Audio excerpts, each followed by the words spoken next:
It's Monday, September 29th, 2025. This is Ashton Ellett here with another installment of the Senate Staff Oral History Project, sponsored by the Richard B. Russell Library at the University of Georgia. I'm here in Washington, D.C. with Miss Ann Russell Thompson. Originally from Fort Worth, Texas, Miss Russell Thompson earned her bachelor's degree from the University of Mississippi. Nobody's perfect. And master's from Colorado State University. She spent several years working on the personal staff of Senator Saxby Chambliss of Georgia as deputy scheduler and assistant to the chief of staff, the one, the only Charlie Harmon. Following her time in the Senate, she's worked extensively in the agribusiness sector, including roles at CoBank, Bungie, and the National Corn Growers Association. She's currently vice president of Young and Beginning Farmer Programs and Industry Outreach at the Farm Credit Council, a national trade association. And thank you so much for taking some time out of your afternoon to take a walk down memory lane. Thank you, my pleasure. So let's start at the beginning. You grew up in Fort Worth, but you have roots in Georgia. So my dad grew up in Atlanta, my grandfather grew up in Macon, and I struggle to go back much beyond that. Well, I mean, that's no different than anybody, right? So tell me about growing up in Fort Worth. That was a very, very cool town, the gateway to the West, or gateway to West Texas anyway, so. Yes, I love Fort Worth. Still, like we talked about, a big proponent of those who appreciate the difference between Fort Worth and Dallas. I think I usually use the word authentic a lot. I think Fort Worth is a lot more authentic Texas than Dallas and some of the other bigger cities. My mom grew up in Fort Worth. My granddad moved to Fort Worth to become a doctor when he was about 24. Mm-hmm. So have been there a while, and it's a great town. So what did your parents do for a living in Fort Worth? My dad was a stockbroker, and my mom did fundraising for several nonprofits, a couple different hospitals, and the Fort Worth Museum of Science and History. Okay. So, I mean, there's also the National Cowgirl Museum is that over is by right the next stockyards. door. Yes, that's okay. I'm putting it all just north of downtown. Towards the stockyards. Yes, and the museum is just west of downtown. That's right. So yeah, not a plug for anything, but it is worth a trip if you're in the area, right? So did your family growing up was your family involved in politics or not at all? Not at all. I think maybe so. Actually, I say that my granddad, who lived in Atlanta, was a lobbyist for Orkin and for the pest control industry. So yes, I guess on some level they were. My parents were not. Your parents were not. So did you grow up following politics, or? I really did. I just always found it fascinating for as young as I can remember. Mm-hmm. My dad's brother was a journalist, and I always thought that was really cool, and kind of understanding the current events and the news of the day and how that impacts decisions and just the playing field, the landscape. So I majored in journalism. Okay. And always kind of knew I wanted to make my way to D.C. And so I woke up one day and I did it. Well, first, you were headed in the right direction. So you start in Fort Worth and then you head to Oxford, Mississippi. So you're going in the general direction. Exactly. What took you to Ole Miss? I kind of tease. Both of my parents were huge Longhorns, still are. My dad's friends call him Bevo, if that tells you anything. Oh, yes. And I kind of felt like I was expected to go to the University of Texas. Mm-hmm. Every now and then, in hindsight, it's a quality school. I wonder if that had been the right move. It is a great school. A national championship would be nice. I wouldn't go that far. But I kind of just thought it would be fun to go out of state, see something new. My best friend's sister was at Ole Miss. Driving distance was about 9 hours. You could do it in a day if you needed to. Mm-hmm. And it really looked like fun when I was 17. Turns out I was right. You got the Grove and you got the bookstores downtown. A great tradition school.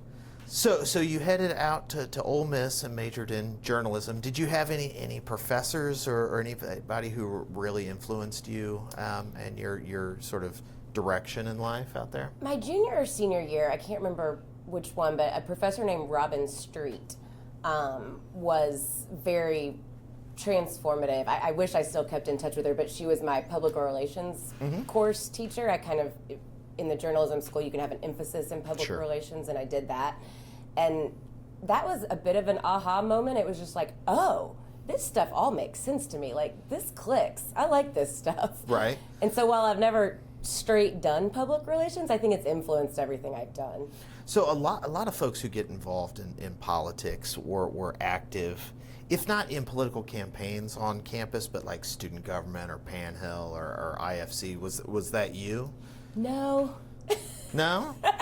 I was in high school. I was the vice president of my junior class. Oh, well. But Ole Miss was big. I was from out of state.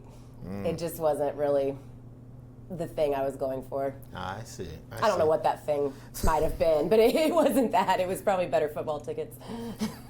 You weren't well. The machine's Alabama. That's what they call the fraternity, the student government. Well, I wasn't operation. in a sorority, but Okay. Well, so tell me about your sort of roundabout path to finally making it to DC. well, if we're being real honest, it has to do with a boyfriend that that ended, and I was pretty much on the first plane. So that was a real good impetus, and it really worked out for me. So I guess going back to what you were saying, that was something that you always, at least in the back of your mind, wanted to do. You stayed around Oxford for the boyfriend, and then He was in law school, so hung around a little bit, working. I graduated in 4 years, but hung around and worked for a little bit. I always want to clarify that. And then one day it just made sense to move to DC, so I packed up my little Grand Jeep Cherokee, and my mom and I drove. Tennessee's long. That's our big memory of that drive. that going that direction, it's very long. It's very long. It's like 9 hours from Memphis to Knoxville, I think. And when you're from that. Texas and you say that, that's a big statement. That is Texas. It's 4 hours from everything. It's At least. at least. At least. So what was the plan other than you're gonna go and you're gonna move to DC? There was really no plan aside from that. The day I arrived, I had 2 job offers. I had had a few interviews, things were going well. I think I had 2 different companies fly me up for interviews, which was great. So I felt like things were going well enough for me to risk it. So the day I got here, I had a job offer from Lesher and Russell, a boutique ag lobbying firm now called the Russell Group, to answer their phones. No relation? No relation, ironically. There's a theme in my life, but no relation. And then I had a job offer at the Hyatt on Capitol Hill to do event planning. That's where I'm staying. Oh, really? 2 completely different trajectories, and I ultimately decided what inspired me to come here was more the politics side, so let's give that a shot. Totally thought my food came from a grocery store. Totally grew up in the city. Learning about agriculture policy, even just through answering the phones, it's amazing what you learn. Yeah. And that lobbyist, Randy Russell, is the finest in town. So I learned so much, got a taste of an appreciation for the agriculture industry, and then when I had the chance to go work for Senator Chambliss, it just the dominoes fell. So it sounds like you made your way to Senator Chambliss, to Saxby's office, because of the agriculture background. I think it was what kind of they liked as a fit. Sure. I actually met a friend at the Mississippi State Society reception who worked on the ag committee for Senator Chambliss, and she knew of the opening in the personal office, thought I would be a great fit, and that's where I think it's funny, never in my life did I think that the fact that my dad grew up in Georgia would matter. But I got asked, about every day, where are you from in Georgia? And I could at least say, my dad's from Atlanta. So that helped a lot, and it turned out to be really useful. So how much did you know about Senator Chambliss before interviewing at the office? That's a great question. I knew a little bit from the lobbying firm that I was working for. He was chairman at the time, and so they thought so highly of him, and I thought so highly of them that was, a great, okay, this guy's solid. I'm not, risking a reputation here, which, again, I don't think I understood until later that can be a real thing, how closely your name is tied to somebody. I've been very fortunate, obviously. There was a show on Fox that I always loved watching over lunch, and I went to New York one time to visit some friends, and I got tickets to go to that show, and Senator Chambliss was the guest. This was probably 2 months before I started working there. Okay. And I thought, oh, he's interesting, and he's the chairman. I'm just going to kind of follow him. And 2 months later, I was working in his office. Well, how would you describe Senator Chambliss to somebody who's unfamiliar with him, his politics, his values? The word that I always go to first is statesman. Quiet, thoughtful. When he speaks, it means something. Funny, but just kind. But really statesman. I just have all the respect in the world for him. So tell me, when you came into the office, what was your first position on staff? I think they called me assistant scheduler. Deputy scheduler was a promotion. Assistant to the deputy scheduler. So what would a typical day be for you as assistant scheduler? Assistant scheduler reviewed all of the meeting requests that came in, and I think for those that maybe haven't worked on the Hill or particularly who weren't in the scheduling office, maybe 30 to 40 invitations and scheduling requests a day. Probably. A day? Yeah. So that was a lot to review, and we would go through those and make strategic decisions about how to best utilize his time. Meetings were typically scheduled in 15-minute increments, so that's a long day of a lot of running around and back and forth. As the assistant scheduler, I scheduled a lot of those meetings that were just kind of in our conference room. There were other folks on the team that dealt more with his travel and did kind of the bigger picture stuff. When you talk about sort of triaging requests for the senator's time, which is, for anybody who doesn't know, time is the most important commodity they have. Who makes those decisions? Obviously it's you and the scheduling team, but at what point does the chief of staff get involved, the member get involved in making those decisions? That's a great question. We had a great deputy chief of staff, Teresa Irvin, who knew the senator as well as anybody. She grew up in Moultrie, and so she made a lot of those decisions. Charlie would certainly play a big role in that when it was kind of a could go either way kind of thing. And then the senator would really weigh in. We would often kind of put a list together in a Word document with, are you willing to do this? Can you make this work? And he would just write okay or no. And so that was kind of how we would get input from him. Well, how much would you see the senator on a daily basis? Some senators guard their time very, jealously, not jealously in a bad way, but they really value that time, and have a very sort of closed door policy. Was the senator that way? Not at all.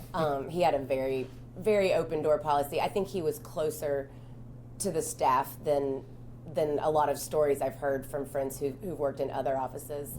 In 2019, I believe, we did a big reunion in Atlanta where we got, I think it was about 95 people who had worked for him over the years together to have just a big party. On a big birthday recently, there were about 50 of us, I think, that went down to Atlanta and surprised him at a birthday party. And that's not typical. I think he and Mrs. Chambliss truly just valued the staff so much, and they really made a point to express that verbally and non-verbally in a lot of different ways. So, as you're working in the scheduling office, at what point do you begin working with Charlie as his assistant? So he had a dedicated assistant when he started, whatever year that was, and that person went on to take another job, and I think there was recognition that I could take on more, and maybe if the salary could be bumped, I'd be willing to stay longer, and so that really worked out for me. I happen to live with her too. So. Oh well, there you go. So, tell me about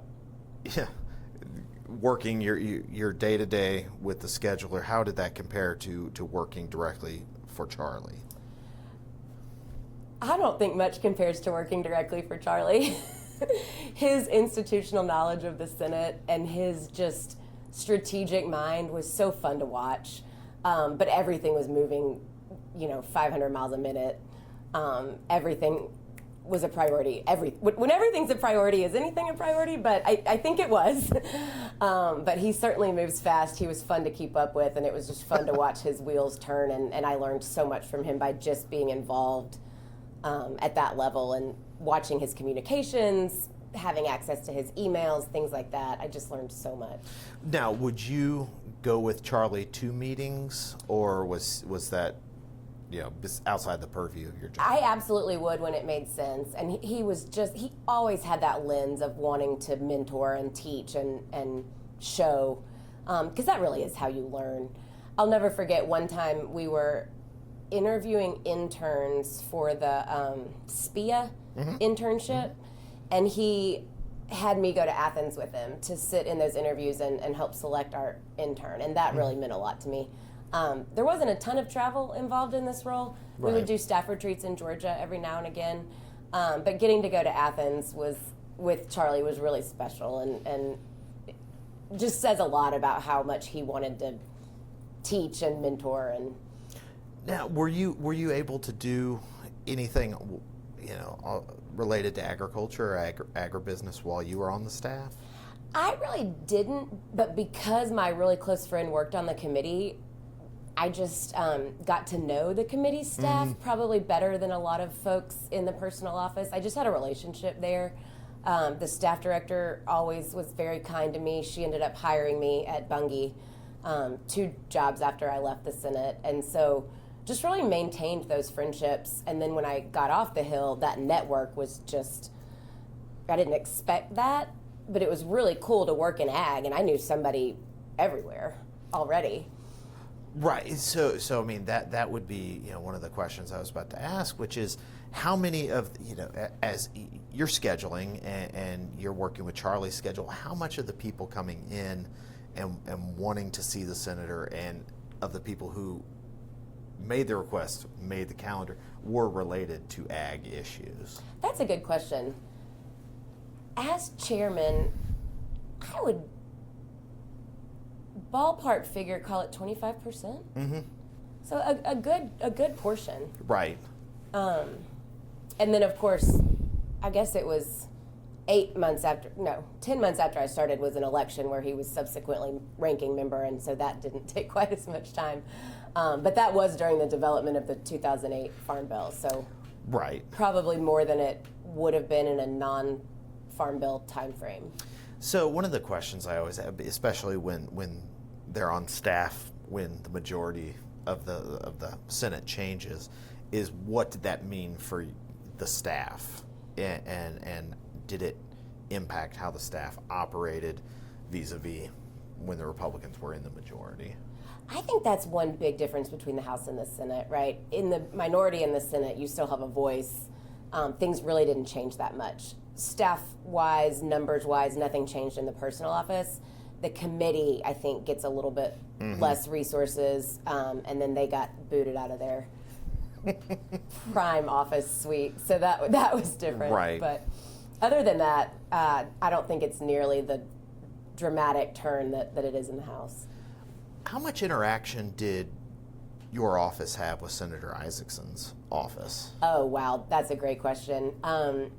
Senator Isaacson's deputy scheduler and I lived together. And so we had just, constant open lines of communication.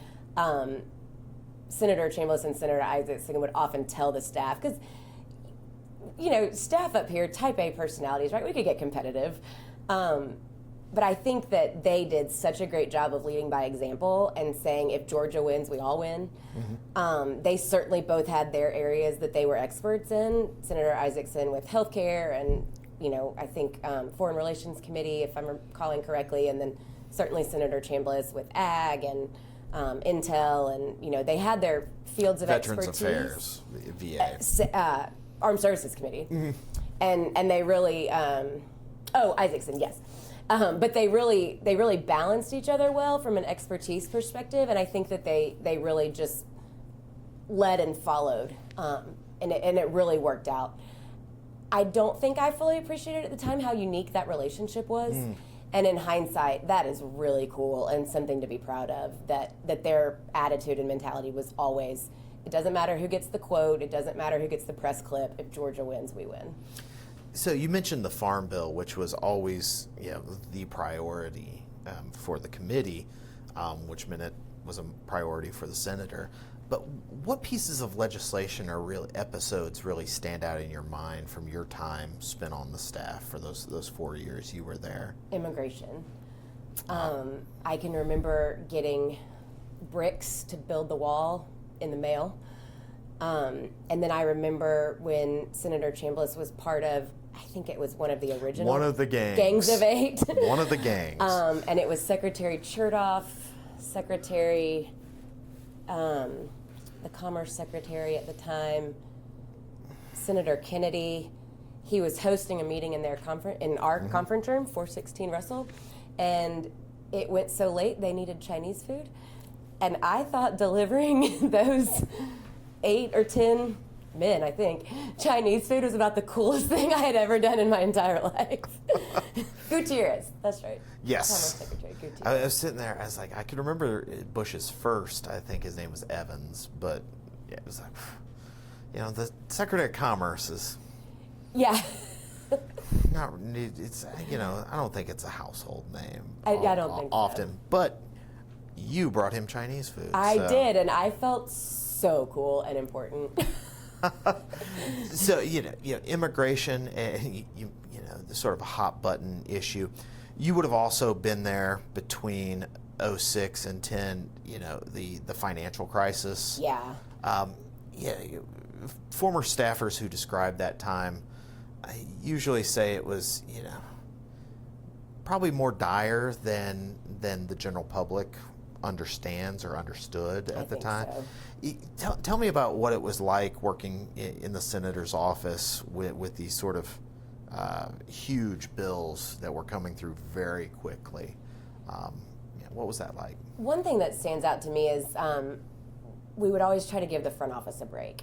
They were taking the brunt of those phone calls. They were getting inundated, thousands, maybe tens of thousands of phone calls a day. And so we really had a good system where we were kind of all hands on deck and a team and really rotated through that front office responsibility. And I'll never forget a time Senator Chambliss went to the front office and started answering phones. Oh my goodness. I don't think that the people calling understood how that doesn't happen. And I think he had to get fired from that role because he would talk to one person for too long. We wanted him to answer 20 phone calls and he would only get around to about one.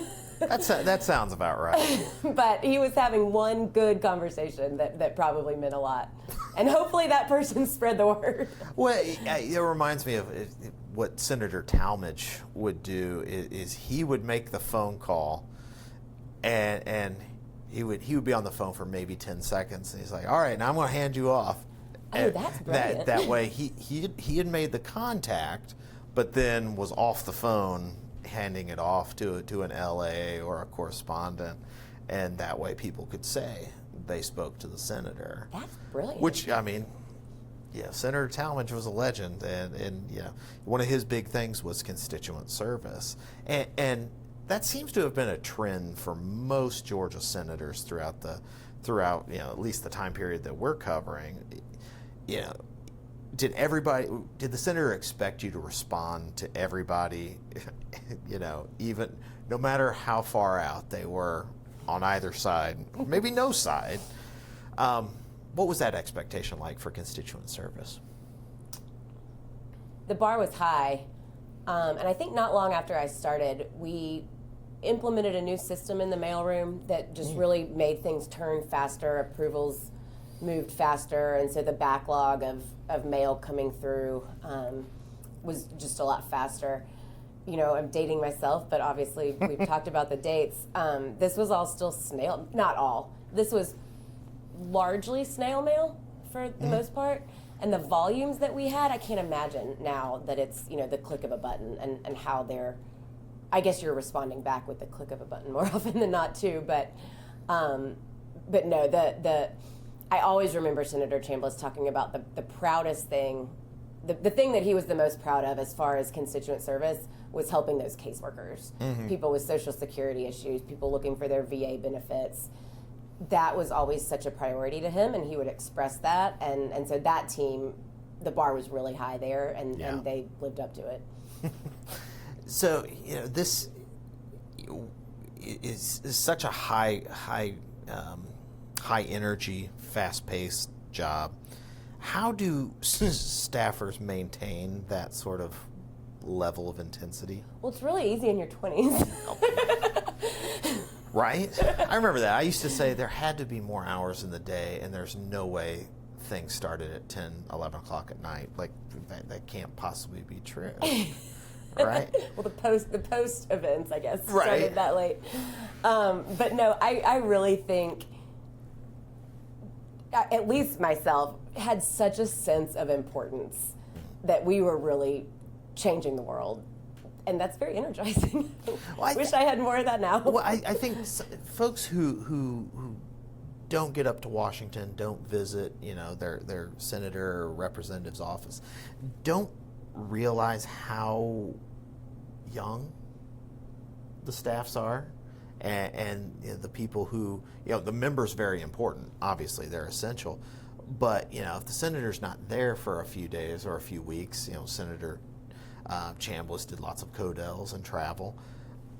The office still runs, and it's mostly 20-something. They're not kids; they're young adults, and I think that's something that's not really appreciated.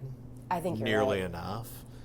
I did a lot of advocacy training when I worked at the National Corn Growers Association, and I back then at least the average age was 27, and I always wanted people to be prepared for that because those were the decision makers. But if you're not expecting that, you can come in and write them off as, this is probably an intern. They're not.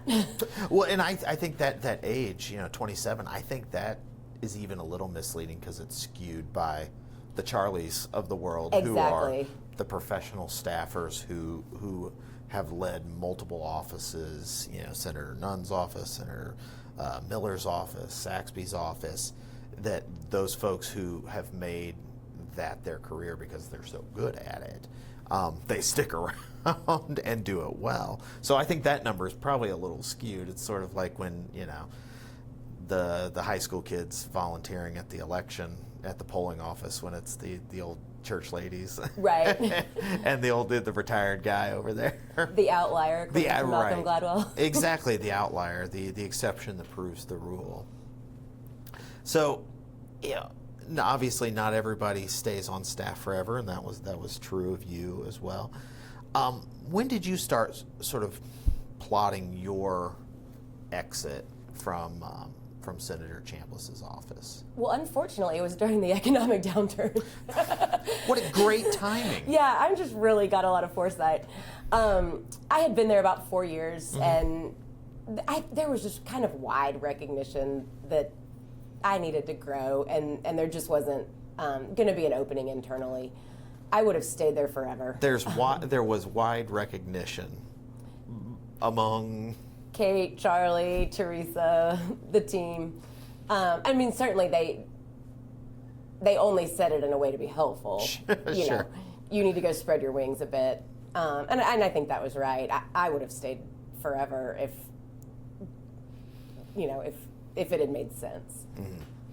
So, tell me about that transition process from Capitol Hill to first, I guess, was CoBank, or was there someplace? I did a short stint at the Republican Governors Association. The RGA. So RGA in 2010. Who would have been? Governor Barber. I was going to say it was Haley Barber, Mississippi. Right. It was when Governor Sanford resigned, and so Governor Barber had a year and a half as the chairman. The Appalachian Trail. Yes, that's the one. One of the quirkier moments in American political history. Right, that no one even thinks about now because we've had so many. It definitely... That was an early one. It definitely stood out when your senior staff don't know where you are. that's unusual. It's unusual I to can't say imagine. the least. So what were you doing at the RGA? I did scheduling for Governor Barber. It was kind of a competition for his time between his gubernatorial office, his personal campaign, and the committee. And so they hired somebody to kind of facilitate, and that was a very challenging role, and it didn't work out for me in the long term. And I had an opportunity. I'd actually interviewed for this job a year ago at CoBank, didn't get hired, and then they called me back and said, this person left, we want you to come in, and I said, that'd be great. I'd love to talk. So that was sort of more of a government relations position? I think you get pigeonholed a little bit as a scheduler into kind of the administrative lane, and I just really wanted to try my hat at something else. So that was a bit of a dipping my toe into lobbying. It was a really fun role. It was, some kind of grassroots coordination with CoBank's different Farm Credit Association affiliates. We went through a big merger at the time with another one of the Farm Credit banks, so I learned a lot there. Light lobbying, a lot of writing, a little bit of event planning. Created a new advocacy training program for the bank that brought 25 folks to New York, that took folks to the funding bank for the farm credit system up in New York, and then down to DC to kind of experience Capitol Hill. And that program is still going 12 or 13 years later, and very highly regarded. How much did you leverage your relationships in the senator's office or the ag committee in that role, or your subsequent positions? Yeah, I was always so careful about it. In hindsight, maybe more than other people are, and probably more than I should have been. I think that's the natural progression of things around here, right? I mean, a lot of times you get hired for your Rolodex. It made me a little uncomfortable. I always was just kind of couching, if we needed something there. But certainly was really fun to get to host fundraisers for Senator Chambliss, and it, not something I would have normally done in my role, but would always go to those and things like that. So it was a lot of fun. So how, through your progression from in your government relations career, how have these different roles, how do they compare and contrast to each other? Is it a variation on a theme, or is it just a different office on a different street in DC? So I think I might have two answers for that. CoBank was certainly corporate minded, very, highly regulated industry, just a lot of, frankly, brilliant people making, capital markets deals and, just very high level financial services company. Bunge, similarly, Fortune 500, now on the S&P, publicly traded, global company, very corporate lensed, and that was great.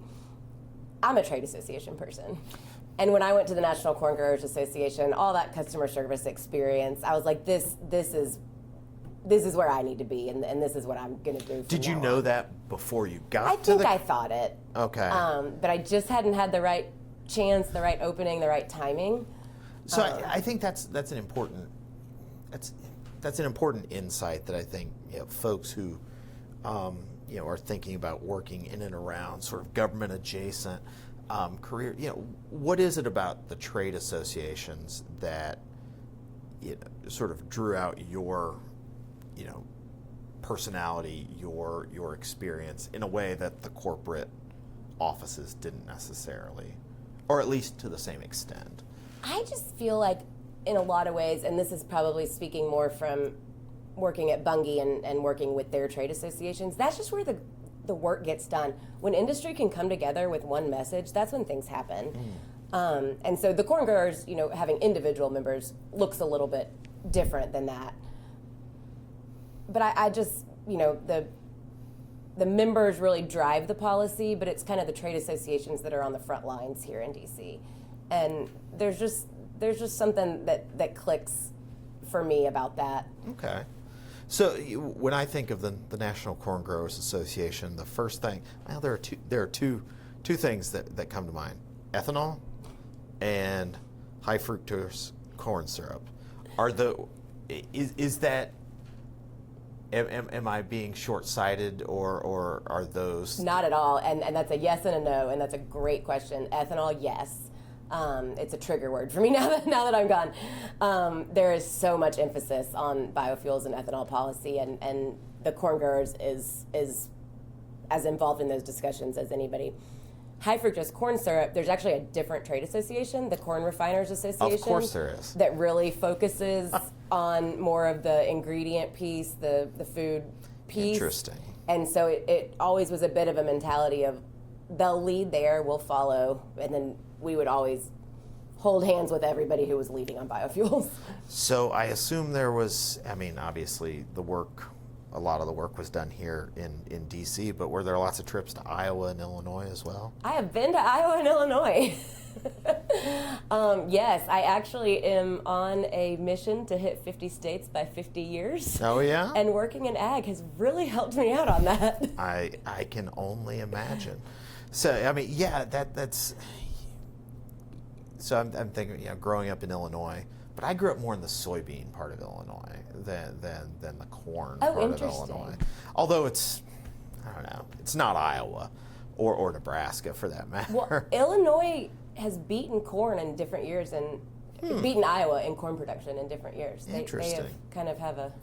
See, this is what happens. I've lived in Georgia almost 20 years, and not a whole lot of corn being grown in Georgia. We did have a state affiliate, but you're right, a bit of different lens and kind of different priorities. I'm sure it's a quality, not a quantity issue for our Georgia corn growers. That's right. So tell me about your current position at the Farm Credit Council. Well, to your question about kind of how these jobs compare and contrast, I really think having come into this role about a year and a half ago at the Farm Credit Council has brought it full circle for me and made kind of everything I've done since leaving the Senate, or really including the Senate, make sense. Mm-hmm. So I worked for the largest farm credit institution, which is CoBank, went to work for a customer, went to work for an industry partner, and then am now back at the trade association. And so everything's just kind of come full circle. All of those different perspectives really helped me a lot in this role and have been very valuable. So how has your experience, in the private sector and with the trade associations, how have the ag issues sort of evolved over time as opposed to when you were in the Senate working with Senator Chambliss? I think in the last 20 years, you've really seen such a consumer preference shift. Mm-hmm. Consumers, I think, are being more vocal, and all of those, gluten-free and all of those things. I read the other day where my shampoo was gluten-free, so clearly people really understand the concept. But I think that's been a big shift in kind of mentality, and then things that I think producers are having to respond to. Maha is a great example of that. The Make America Healthy Again report. What else? When I moved to DC 20 years ago, that was the first iteration of the RFS. So certainly biofuels has evolved a lot mm-hmm. in that time frame. Trade, turning NAFTA into USMCA and the trade wars of 2018. I think that was a big, America had always kind of won on ag, and then that really put it in a different mm-hmm. lens, and now that's a bit harder to do. Yeah, well, and obviously we can't speak with any clarity on the current trade battles and tariff wars because we're still in the midst of it. But one thing that you touched on with Make America Healthy, obviously that's highly tied to RFK Jr. But even before that, I think the sort of health and wellness influencers that sort of came out of the social media world, and especially Instagram and TikTok and things like that. That I think it's amazing how they can move the needle on consumer sentiment in ways that I think were probably underappreciated. Absolutely. At the time, told me 15 years ago that we would have been paying attention to what nutritionists were saying or influencers on social media, I'm not sure I would have bought into that. Like every good Gen X, I watch my TikTok when it makes its way to Instagram. Hey, I'm a millennial, and that's how we do it too. I'm 3 weeks from being a millennial, so well, the elder millennial is the best millennial. Exactly. I remember what it was like before the internet. Right? But so with farm credit and not to speak too much on contemporary issues, but there have been rumblings of an emerging, if not a farm crisis in the way that there was in the 1980s, but farmers, landowners do seem to be under increasing stress with payments and debt, and is that something that is a current challenge for you and your colleagues that you're focused on? Absolutely. Getting questions about it all the time. And I think for the farm credit system, this is where we get to differentiate ourselves as a cooperative. Mm-hmm. Every dollar earned by the cooperative can do one of two things: stay within the financial institution to create higher lending capabilities, or get returned to the borrower owner in the form of a patronage dividend. So, mm-hmm. I think we're seeing that coming, but we feel like our folks are ready to be flexible with loan terms or really do whatever they need to do, since those borrowers are our owners. So, excuse my ignorance of the subject, but how many, what percentage of American farmers or family farms will be part of this cooperative system? That's a great question. About 49%. Oh, wow. So the majority. Wow. I would have certainly lost that bet. Well, that is, that's a huge number of folks. It really is. So, looking back on it, what advice would you maybe give yourself or folks like you who are coming out of college or maybe law school or thinking about a career pivot, an early career pivot, that are interested in maybe working on the Hill or working in government service?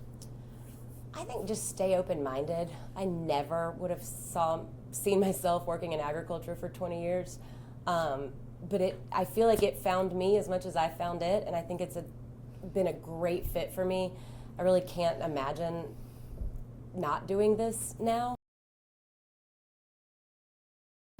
I used to be a bit insecure about the fact that I grew up kind of a city kid and was working in this agriculture space. Mm-hmm. The longer I've been here, I think that outside perspective and that outside voice is so needed. I know how to message to those consumers who don't know about mm-hmm. production agriculture, and I think it's really been valuable when I was really insecure about it for a while. But just stay open-minded. Let things fall in your lap if that's what's going to happen.